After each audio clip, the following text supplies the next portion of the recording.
hello, and welcome to another episode of Immunity by Design.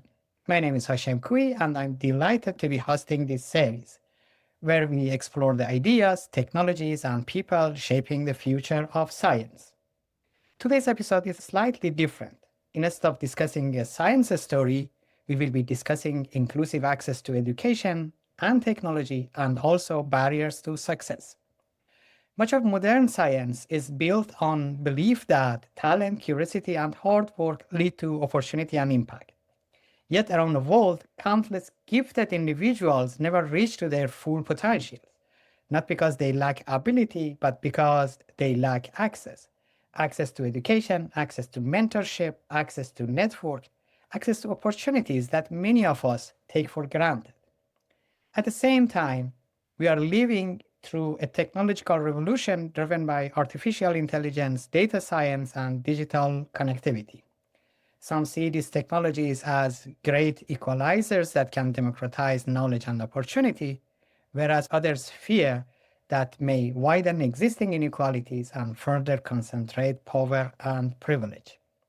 So, how do we build a future in which talent matters more than geography, background, or circumstance? How do we identify and support individuals who might otherwise be overlooked? And what role can science, technology, mentorship, and entrepreneurship, and you and I play in curating a more inclusive innovation ecosystem? To explore these questions, today I am very delighted to be joined by Dr. Abhilash Mishra, a physicist, entrepreneur, and founder of Equitech Futures, an organization dedicated to expanding access to science, technology, innovation, and leadership opportunities for talented individuals across the world. In this conversation, we discuss the barriers that prevent talented people from succeeding, the realities of building and scaling a mission-driven organization, and the role of mentorship and community in shaping careers, and how we can create systems that enable more people to contribute to future of science and technology.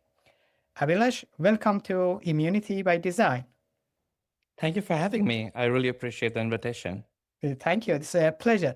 So, Abhilash, to start with, for listeners who might not know you well, could you please briefly introduce yourself and tell us a little bit about the missions you are on and the missions that drive your work?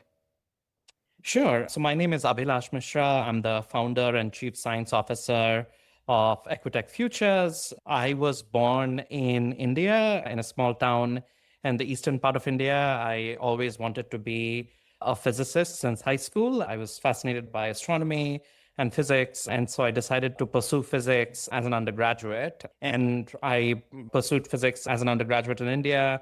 I went to Oxford for my master's and then finished my PhD in astrophysics at Caltech. And throughout this time, I was very interested, given just the setting where I grew up, in figuring out how we can have more people from around the world be part of the scientific enterprise. When I was growing up, I was very lucky to have amazing science teachers and mentors. My parents were very supportive in me pursuing science as a career. But even then, I saw that the kind of opportunities available for people to pursue scientific discovery and innovation were limited. And that was the driving force behind what I wanted to do. I really wanted to figure out how we can enable more people in the world to participate in the scientific enterprise. Great. Also, we will be coming back to Equitech and we will be discussing about it. But to begin with, also introduce Equitech Futures, what it is, what the missions are, and what they offer. Yeah, so Equitech Futures is a talent engine and an innovation lab. So by talent engine, a mechanism through which we identify the most promising innovators from across disciplines and from around the world who want to use science and technology to tackle societal challenges.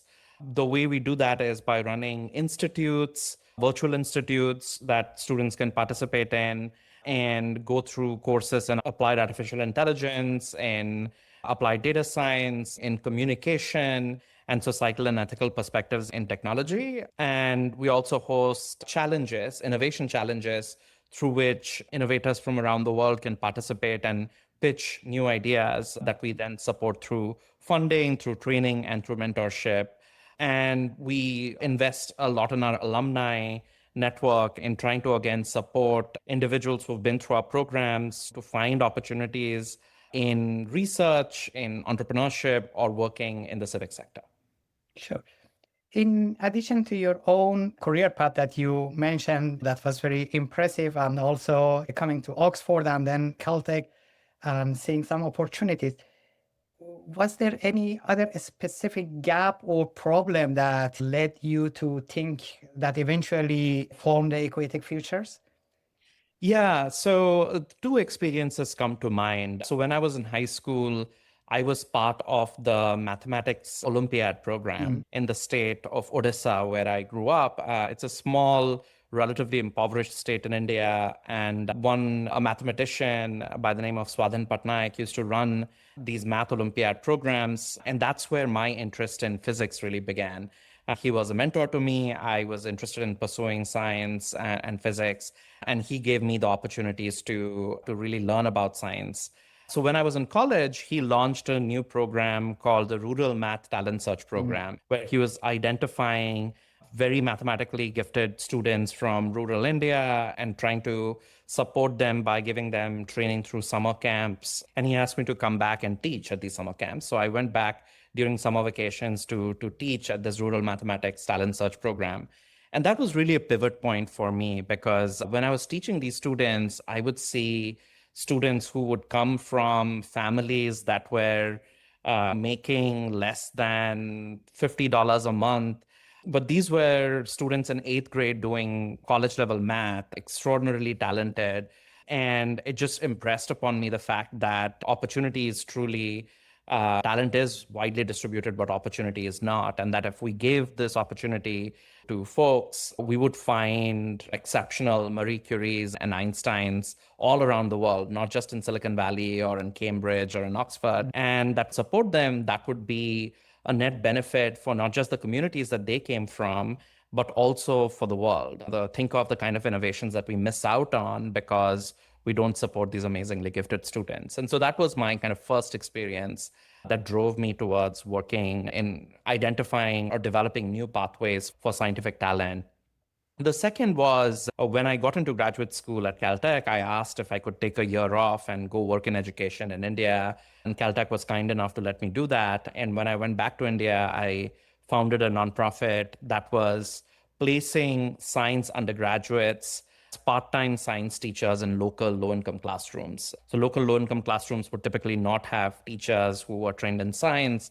And so we were providing assistant teachers to teach science and math. And I would visit these classrooms, and I was just stunned at how some of the students would completely change their attitudes towards science and math because they had a mentor, a teacher who was making the content interesting, making the ideas interesting to people, giving them an avenue and an imagination where they could think of themselves as scientists in the future. And I just saw what a profound impact teachers and mentors really play. And that was the other kind of motivation behind founding Equitech Futures. How can we make access to learning, not just via technology, but also via people, more broadly accessible to the world, and particularly in a world where the global majority does not live in the UK or the US, where the leading research universities are. So that was something that really drove me when I was founding Equitech Futures. Very impressive. Thank you for sharing. Now, looking back, what was the first irreversible step that made Equitech real rather than just an idea? Yeah, so I think it was the pandemic, really. I had moved to Chicago after my PhD. I was at the University of Chicago, but I still have a position where I was setting up a research center on technology and public policy. And I saw the gap between the kind of research that was happening in academic institutions and the gap between how that research and ideas failed to percolate to society. And we saw that during the pandemic, during the early stages of the pandemic, when you had public health officials talking about evidence, talking about scientific evidence, which was relevant for the pandemic, and society wasn't quite responding. or governments really struggled to think about and communicate the scientific approaches to tackling the pandemic. And I thought that was a real failure that we were going through, where we have all these scientific advances, we're writing all these papers, making all these discoveries, but there clearly is a gap between scientific advances and the way society looks at science or adapts science. And so there was a missing layer, I think, of practitioners who are educated in science, know about science, and then are actually working in problems in society, as opposed to just working in an academic setting where you are effectively preaching to the choir because you're talking to your peers as opposed to talking to society. And so the kind of irreversible part, I think, was when we were thinking about what should we do here, we said maybe we just start a summer program for individuals, undergraduates or postgraduates, who want to work in this space. We knew that there were people who want to work in this space, but they did not quite have an avenue to go learn about the kind of skills to translate science to society. So when we launched the summer school, initially we thought maybe we'll get 10 or 20 applicants, but we were flooded with applications. And this was also the early stages of the adoption of remote work, of Zoom. And we were just fascinated to get applicants from constituencies where you absolutely see no representation in traditional academia. We were getting applicants from Sudan, where there was a war going on. We were getting applicants from rural Africa, where people were hopping on our institute using borrowed mobile phones. And that really struck a chord, that we realized there was something here. There's a hunger and a demand for opportunities like the institute that we were hosting, where students could come, learn about these tools, and then truly that ended up being the kind of pivot point for them to take their technical skills or their social practitioner skills, learn the kind of tools that we were providing them with, and then go work with their communities to bring about the action that they wanted to see in the world. And that really, it is the students who always inspire me. It's the scholars that I work with always inspire me. They are the ones who get me up in the morning and excited to work. And that was really the point where I realized, yeah, this is the work that we have to do. We have to create more avenues. We have to create more pathways for young, talented individuals around the world, not just from the sciences, by the way, from all across, from other disciplines. Because as in many parts of the world, I think people specialize a little too early. And I always try to think about science not as a discipline, but as a way of life, as a way of thinking.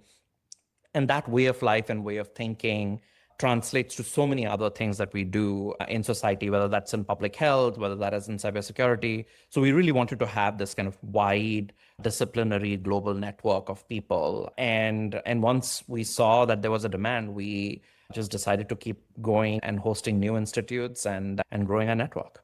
Excellent. So all these motivations and opportunities, that's all great. And in particular, you are presenting it in a very nice way. So thinking about the past, did building Equitech require sacrifices or difficult decisions, or were there any alternative path you could have pursued, but you chose not to? Yes, I should mention that when I was thinking about Equitech Futures, and it was the germ of an idea for about 2 or 3 years, around 2019 or 2018 or so, the parallel kind of tech world was very much focused on edtech, where scale was the bet, right? So every organization and every company wanted to have 1 million students and wanted to reach X amount of revenue within 1 year. And there was real FOMO. I think we thought of, really, am I really missing out on building solutions which are scaling very rapidly and getting lots of attention from either from funders or from people. And we took the difficult decision of growing slowly and not to scale rapidly and to be intentional about how we grow. And I think that was a difficult decision back then, because everyone was puzzled with, why would you launch a program where you just select 25 students or have smaller cohorts of people? But we intentionally wanted to do that because we wanted to figure out how to be able to craft our curriculum, how to be able to craft the student experience deeply before we scaled. And so making that choice of doing things that Paul Graham, the investor, the UK-based investor, has a saying, do things that don't scale. And I think and I would still argue that we are still doing things that don't scale at this point. But I think it's important to do that because for a lot of innovators and entrepreneurs at the early stages, the pressure is to scale too fast. And I think that leads to mistakes later on, or that leads to compromises made later on that can hinder the mission. Yeah, exactly. Speaking of this scaling up and growth, which are very essential for any business, in particular at the beginning, and actually most they fail at this stage. So I would like to talk a little bit more about building and scaling. And in that, what structures or principles did you put in place that later proved essential for Equitech's Futures growth? Yeah. And Hashem, I think as a scientist, you will appreciate this, where we really thought about each of our institutes as a new experiment, where you want to take this experimental approach towards building a company where you have a hypothesis, you go run the experiment, you run the institute or run the program, get some data on what worked and what did not work, and then you iterate. And I think taking that experimental approach towards building the organization has really benefited us a lot because it helped us not to get stuck on solutions that were not working. And B, it helped us identify opportunities early on and pivot towards opportunities early on when if we had just stuck to one way of doing things, we would not have found those opportunities. And so I really think that having that experimental kind of attitude towards entrepreneurship is something that being a scientist taught me, and that has been very beneficial as we have launched Equitech. And when trying to scale in a normal way, did you scale Equitech without diluting its mission of accessibility and inclusion? Yes, I think that was, and I should frame this as saying, because we are philanthropically funded, the reason why we were able to attract philanthropic funding was because the philanthropists who support us were aligned with our mission. And they wanted us to really double down on our mission and try to make it as accessible as possible, as widely available as possible. And even today, we have programs which have some kind of a tuition component to it, but we try to make it as accessible as possible for individuals. For example, for just this year, we launched a new platform called futureshub.com where students can apply for challenges, read AI textbooks, our curriculum that is now on the platform. And we have tried to make the platform as widely accessible. So a lot of the resources that are free, a lot of the institutes that we host there are fully tuition funded. And so we've really tried to make sure that our mission remains aligned. And one of the things that a big part of my job is trying to work with funders from around the world who are aligned with what we are trying to do to make sure that we are continue to able to grow this mission without diluting it. And so we've been lucky. I consider myself extremely lucky that we have philanthropic partners who believe in our mission.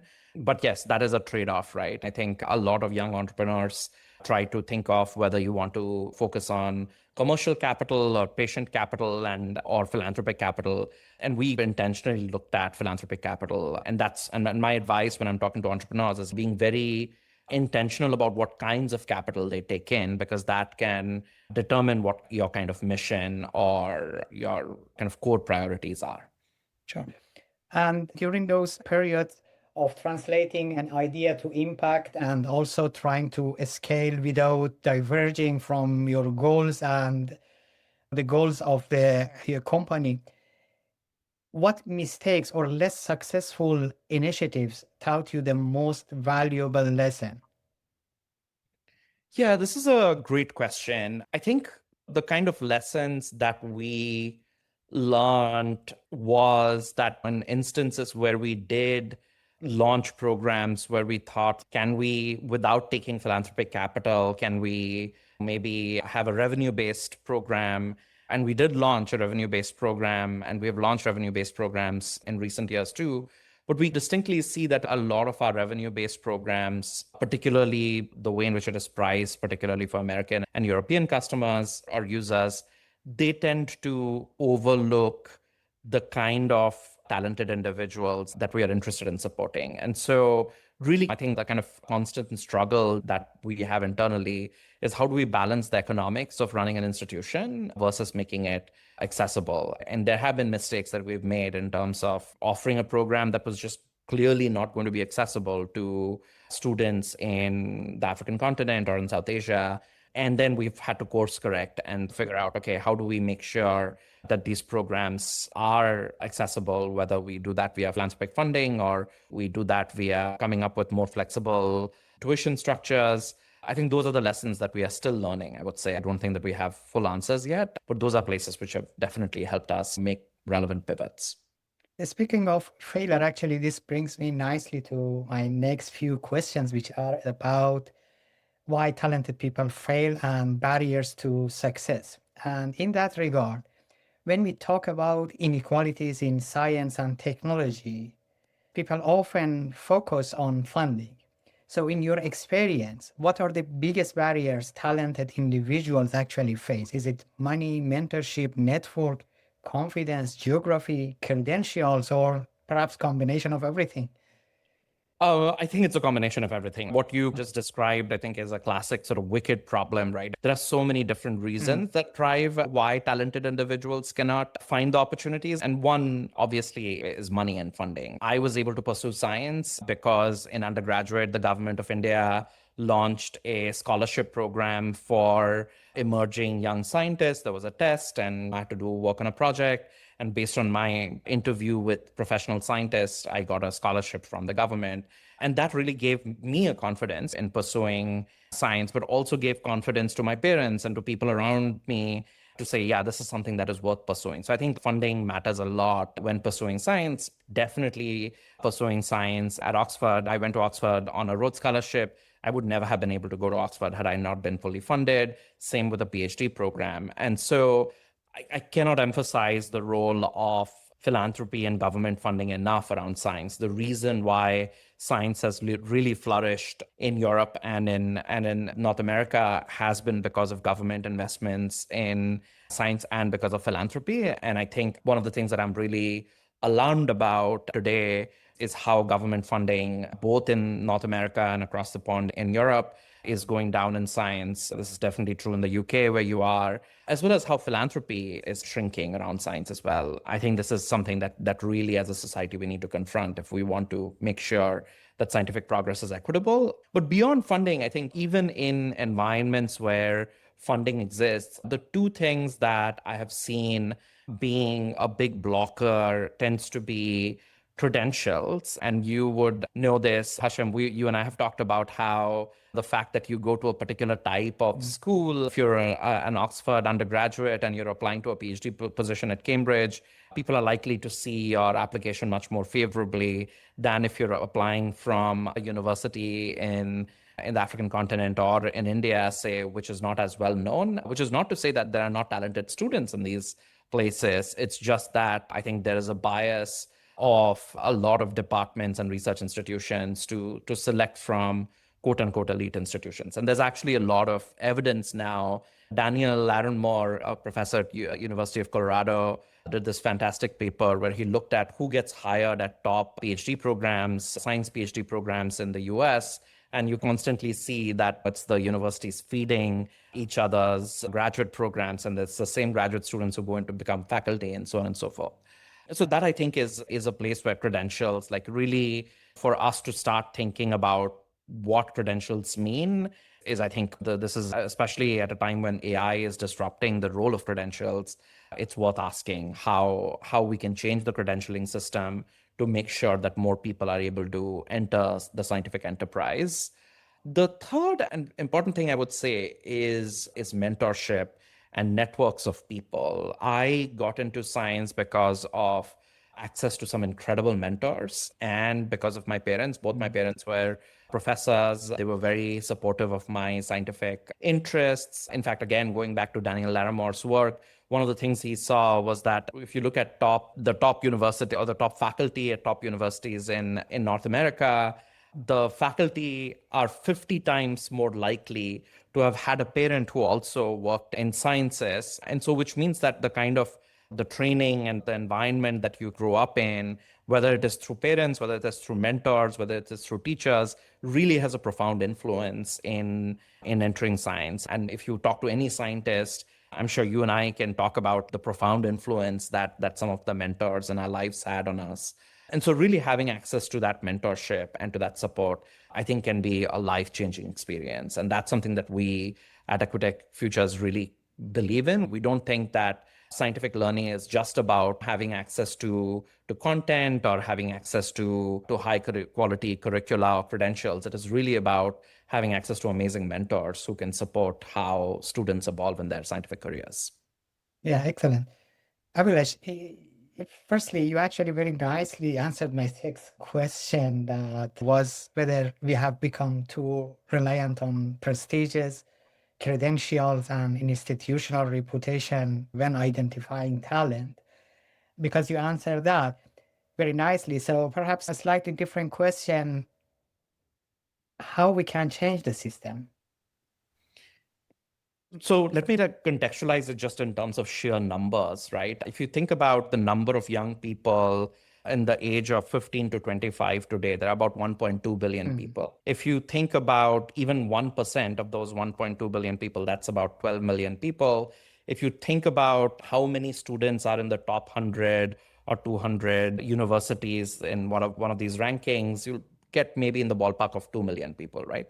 And just relying on elite institutions as the only kind of drivers of scientific discovery, I think, is the wrong approach, because it's not like these elite institutions are increasing their intake significantly. I was talking to the former president of a major research university, and I asked him, you have a massive multi-billion-dollar endowment.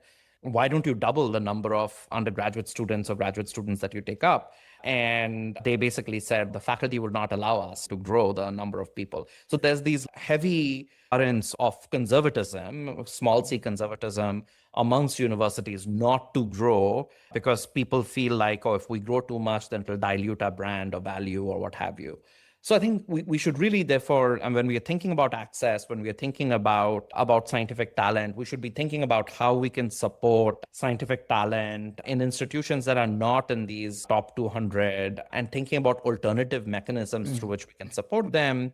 One way of supporting them is through things like fellowships. I think especially as the number of PhD positions is going down significantly, at least here in North America, because of funding cuts, there's a real kind of a reckoning right now of thinking about what are alternative pathways to training people in sciences without having people to go through a 5 or 6 year PhD. What does that training look like? Can we do that training without the traditional institutional structures that have been built over the past 100, 120 years?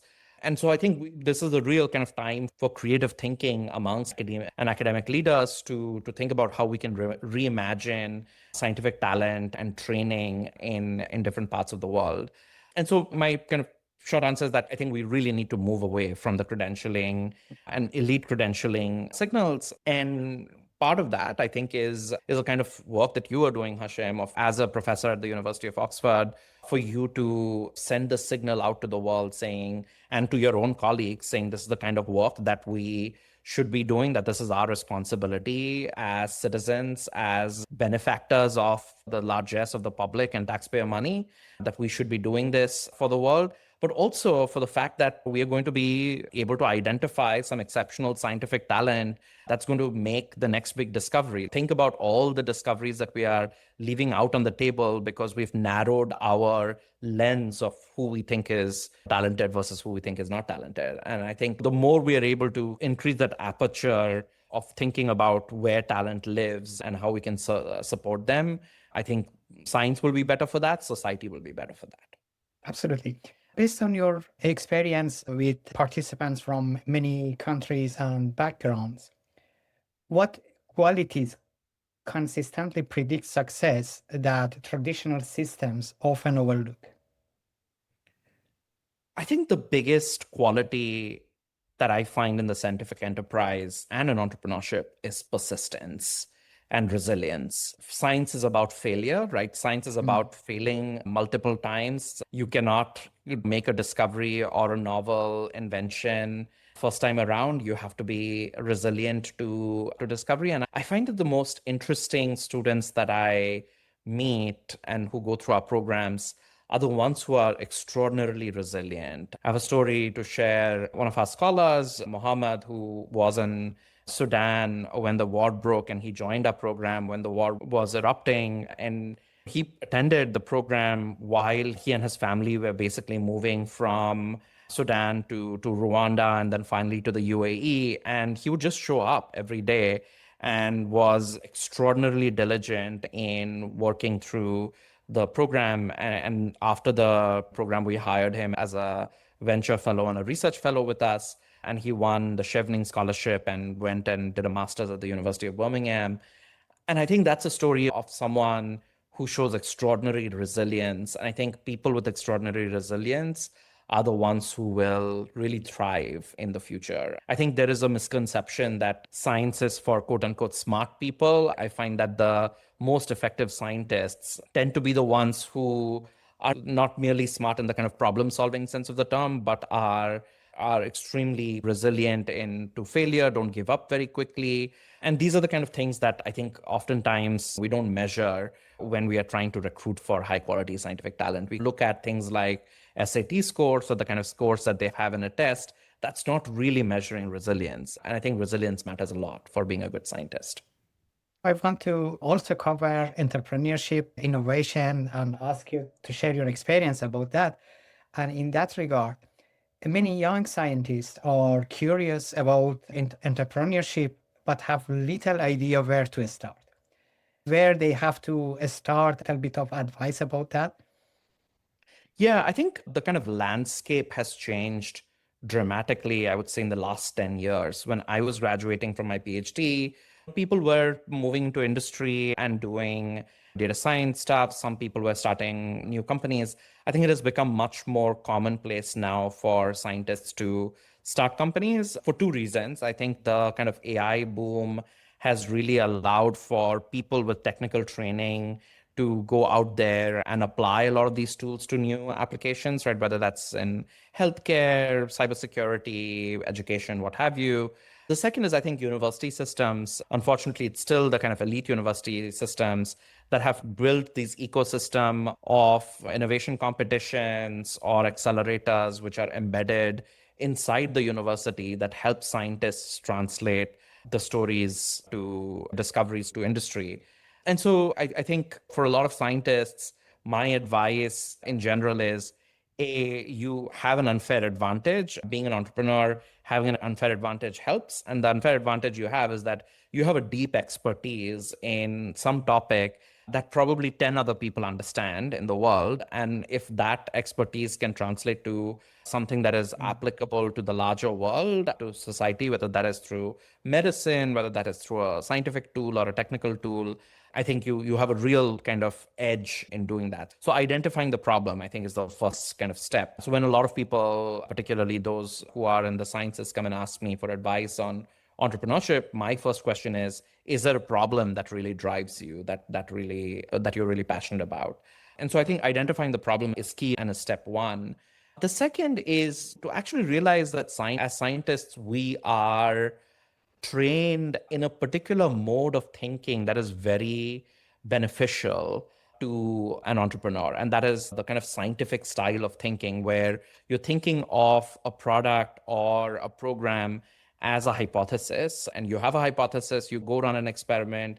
And by experiment, I mean you go have a bunch of users use your tool, get some feedback, see what they're saying, and then you fine tune your experiment or you fine tune your product, and then you iterate on it. And this iterative style of this kind of scientific style of thinking is really beneficial in entrepreneurship. In fact, the reason I think scientists have an edge over those who might not think scientifically is that I think a lot of times entrepreneurs, it's very easy for entrepreneurs to get too married to the solution as opposed to the problem. Whereas as scientists, we are trained to not get too married to the solution. We are trained to get really invested in the problem. The solutions can come in different shapes and forms. And I think that attitude can be very valuable for an early stage entrepreneur.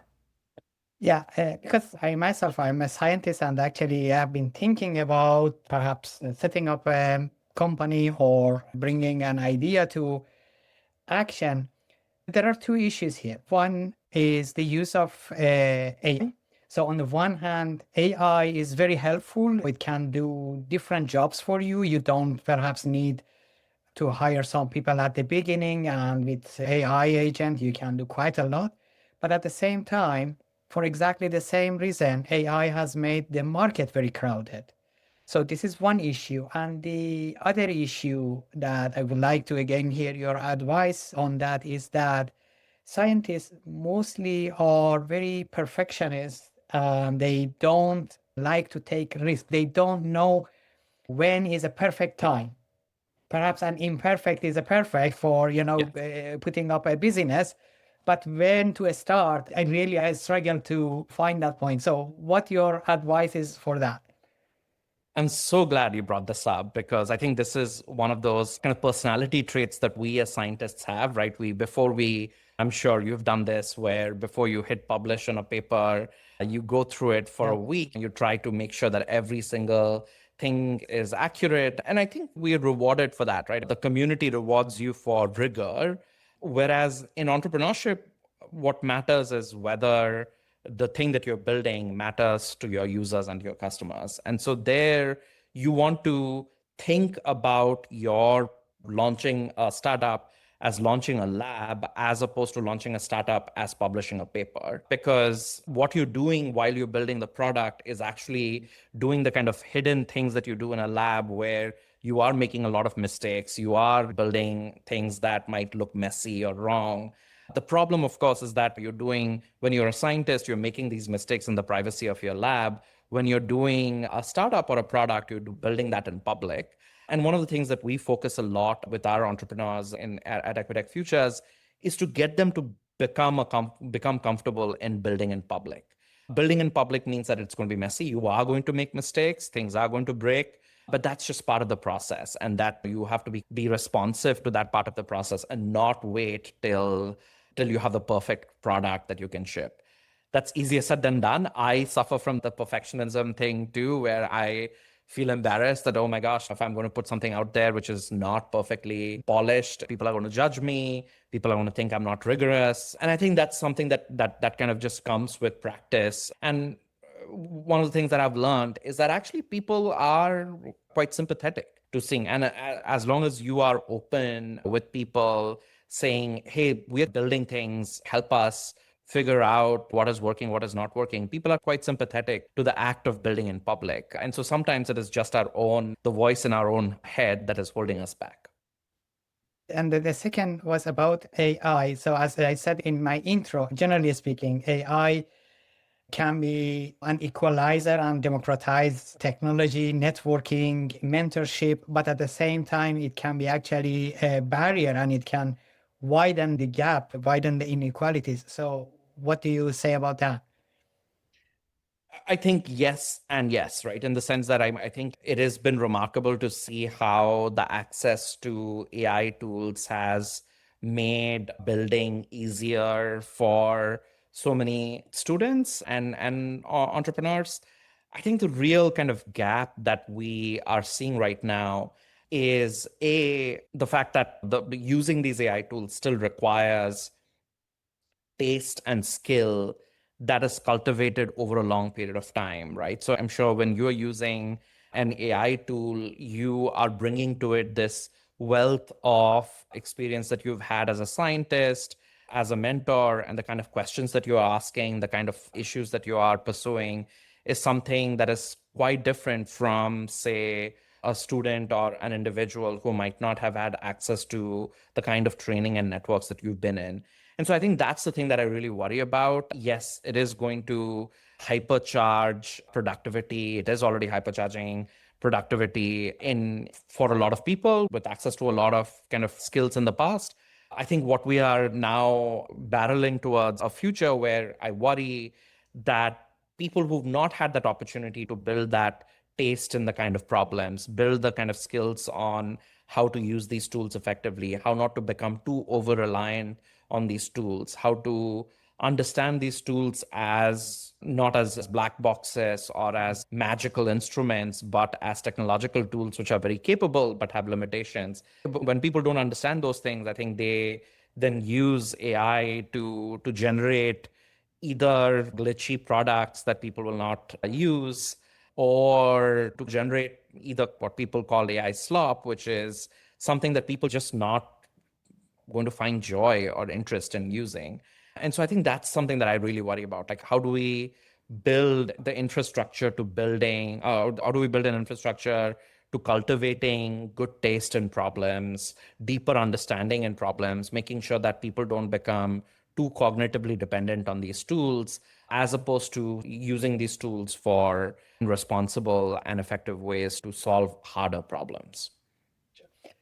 Now, switching to mentorship, leadership, and positive culture, how can I become a truly effective mentor? I.e., what are the characteristics of a good mentor, someone inspiring, someone with long lasting impact on the young people?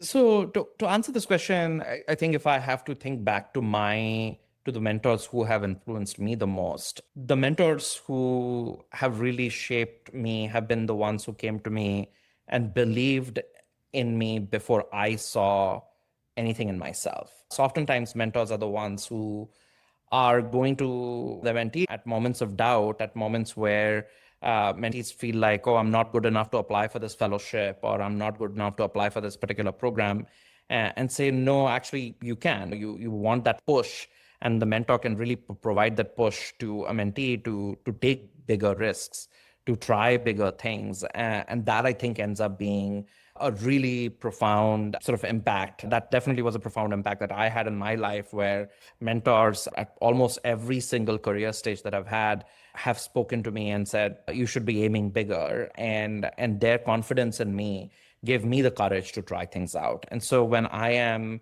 mentoring students, I'm always asking, is this person that selling themselves short by not believing themselves?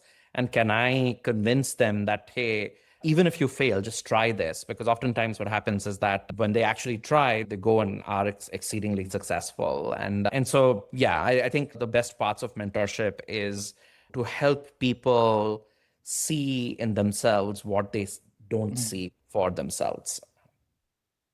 If you could redesign one aspect of how universities and research institutions support the students and early career researchers, what would it be?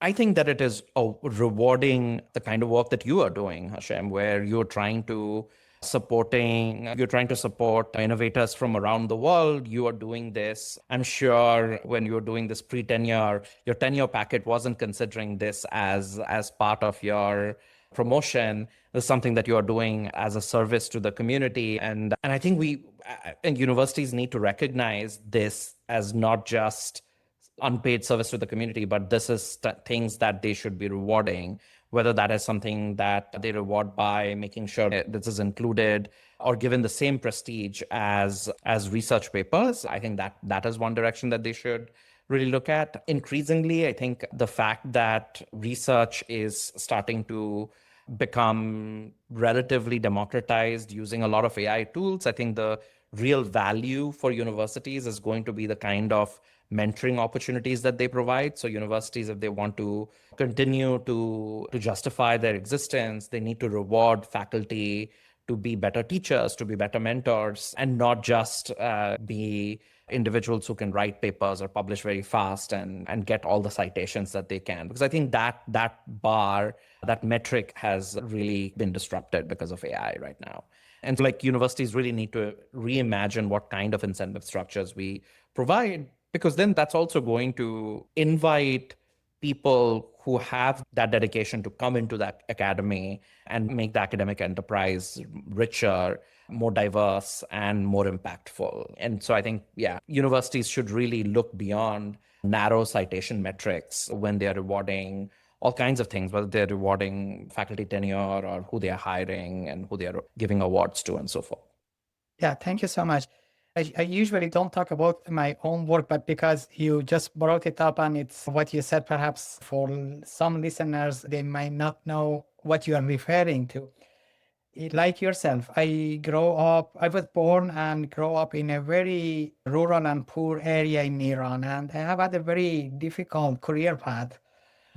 And I have seen quite a lot of inequalities, disparities in education, and talented people not becoming successful, as I said, not because they weren't talented, but because they had no access to education or opportunities as we have here in Europe. And for that reason, I have set up all these things. There are webinars. I ask very renowned scientists around the world, and these are freely accessible to scientists and students in particular from around the world. We have a mentoring and coaching scheme that we offer free of charge, a CV or cover letter evaluation or mock interviews, and again, just to help them to reach what they desire. So thank you for that.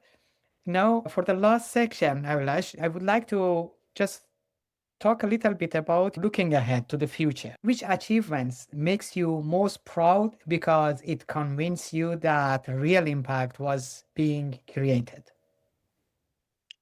Yeah, if you let me again talk about a story that connected us, actually. One of our Equitech scholars, Keshin Shu, was an undergraduate at Imperial College when she joined us. And Keshin did not have a background in programming and coding when she joined the program. And when she went through our program, she was able to learn about AI. She was a biologist by training, and she was able to learn a bunch of these tools and could see the application of these tools in biology. And then after she finished the program with us, we hired her as an Equitech research fellow, where she worked on application of AI tools to breast cancer research from a massive data set called the Nightingale data set. And I could see the process of someone going from saying, oh, maybe I'm not a AI scientist, maybe I'm not a machine learning person, into really embracing themselves as an AI scientist and a machine learning person, and then going and working with you now as a PhD student in really embracing their identity as an interdisciplinary scientist. And I think seeing those kinds of successes, and there are many, we cover a lot of these stories on our newsroom on Equitech Futures, and I encourage people to go look up these examples. And the reason we also showcase these stories is because I think it's important for people to see that the kind of career trajectories or the skills that they think are inevitable in them, just because they chose biology, that they cannot do AI in biology, or just because they chose physics, they cannot study something else. That's just a false narrative, right? The idea that you can grow and that you can be interdisciplinary and that you can take risks. And I think the thing that I'm proudest of most in Equitech Futures is seeing a number of students who go through our programs and are able to make that pivot. And it gives them that confidence to go try new things, to try building careers which are slightly riskier, which are in the fringes in some ways. But that's how the frontier gets pushed, right? That's how new discoveries come. The new discoveries always come from the boundaries between fields. And so that really convinced me when I saw lots of students from our programs discover that interdisciplinary lens of thinking, and then moving forward and taking the risks to applying those things in their lives. Thank you. I must say, Kishan is really a pleasure to work with. She's very talented, and yeah, I'm sure about her great work in the future. So she's a rising star for sure. What gives you optimism about next generation? I just think that they're fearless in a way that I don't think that our generation, my generation particularly, I graduated college in 2000. I think there was the kind of looking at a linear pathway, right? As an academic, the linear pathway that I was looking at was you finish your PhD, you get a faculty position, so on and so forth. I think this new generation is so much more willing to take risks and trying to experiment with different career trajectories. They really care about not just having a career path, but figuring out how their careers have an impact in the world. And they're truly driven by genuine, sincere desire to make the lives of their peers, their communities better. And that really gives me hope, right? And if you just look at the news all the time, you might get the impression that the future is very bleak. Everyone is very depressed and anxious about the future. But I think when you talk to a lot of young people, yes, the anxiety exists, but there also is a kind of unbending optimism, a kind of desire to say the world doesn't have to be a particular way and that we can shape it in the shape of what we want to see in the world. And a lot of young people want to do that. They want to pick themselves up by the bootstraps and get to work. And that's the thing that really inspires me. And the more opportunities we provide, the more pathways we provide for these young people to then go and have that impact in the world, I think we as a society and we as a scientific community will be richer for that. Where do you see, or where do you like to see future of Equitech Futures, or more broadly speaking, the movement for equitable access to science and technology that you started in next few years, perhaps next 5 years? For Equitech Futures, we would really like to build more tools and mechanisms through which more people can participate in the process. The statistics are really alarming, right? There are going to be about 1.5 billion young people in the next 5 to 10 years. The number of projected jobs are around 400 million people. So there's a massive gap in the workforce that needs to be solved. And that's something that I really want to figure out how to solve. And one way to solve that is not just access to skills, but access to networks and capital for entrepreneurs in different parts of the world to start companies where they can hire other people and activate these economies, right? So I think what we've seen in the past 15 years is a concentration of technology innovation in very small handful of cities in the world, whether that is Silicon Valley, New York, London, Bangalore. And in the next 5 to 10 years, my hope would be that this geography of concentration of innovation really diversifies, and that you don't need to be in Silicon Valley to found the next great AI company. You don't need to be in London to launch the next big biotech company. And the vast majority of the 1.2 to 1.5 billion young people are going to be in the African continent and in South Asia. Not all of them are going to be able to attend Oxfords and Cambridges and Stanfords of the world. So we would really like to figure out how can we as an institution at Equitech Futures help these emerging innovators from around the world to really get there, realize their potential. And that's not just through skills or mentorship, that is through supporting these networks, giving them access to opportunities that they might not be aware of. And which is why I'll put a plug for Futures Hub. Go check out futureshub.com, which is a new platform we are launching to make these networks and learning opportunities more accessible to people around the world. And finally, if you had one message for a talented student or early career researcher who feels overlooked, what would it be? I would say do not undersell yourself. Think that you are not enough. You are enough. You have the potential to try and do incredible things. Go search for that opportunity. Go find that mentor.